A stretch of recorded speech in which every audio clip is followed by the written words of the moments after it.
چاند جیسی خوبصورت لڑکی ڈاکٹر بننے کے بعد بھی رشتے سے محروم رہ گئی۔ حضرت مولانا پیر ذوالفقار احمد صاحب حفظ اللہ نے اپنے وعظ میں فرمایا کہ ہمارے ایک دوست تھے، انہوں نے اپنی بیٹی کا واقعہ سنایا جو چاند جیسی خوبصورت تھی، ذہین اتنی کہ میڈیکل کی ڈاکٹر بن گئی۔ سینکڑوں رشتے اس کے آئے مگر اس میں تکبر تھا، جو آتا اس کو حقارت سے ٹھکرا دیتی۔ اس کی کہیں نظر جمتی ہی نہیں تھی۔ نیک رشتے بھی آئے، مال والے رشتے بھی آئے، ذرا ماں باپ نے رشتے کی بات کی وہ اس میں 10 عیب نکالتی کہ یہ بھی کوئی رشتہ ہے۔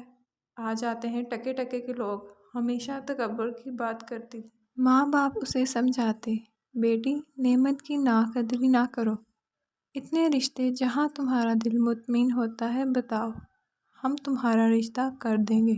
اسے کوئی پسند ہی نہیں آیا۔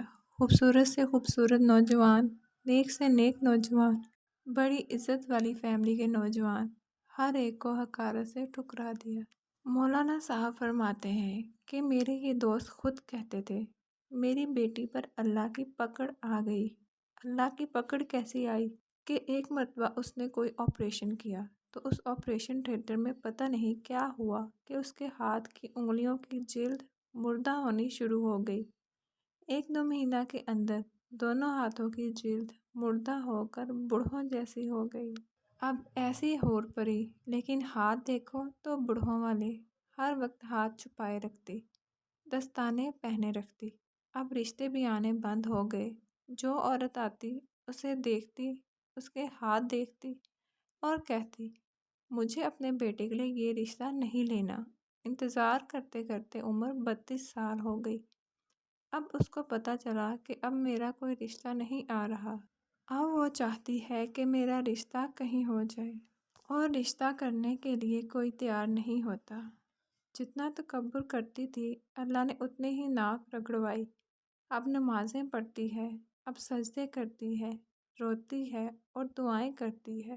اب اس کا رشتہ کرنے والا کوئی نہیں۔ اس کے والد کوئی عمل، وظیفہ وغیرہ پوچھنے آئے اور آ کر انہوں نے خود یہ تفصیل بتائی۔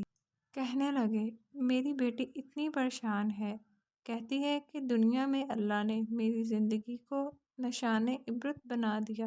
اللہ نے حسن و جمال دیا تھا، دماغ خراب ہو گیا۔ جب اللہ نعمت دے تو انسان نعمت کی قدر کرے، اللہ کے سامنے جھکے۔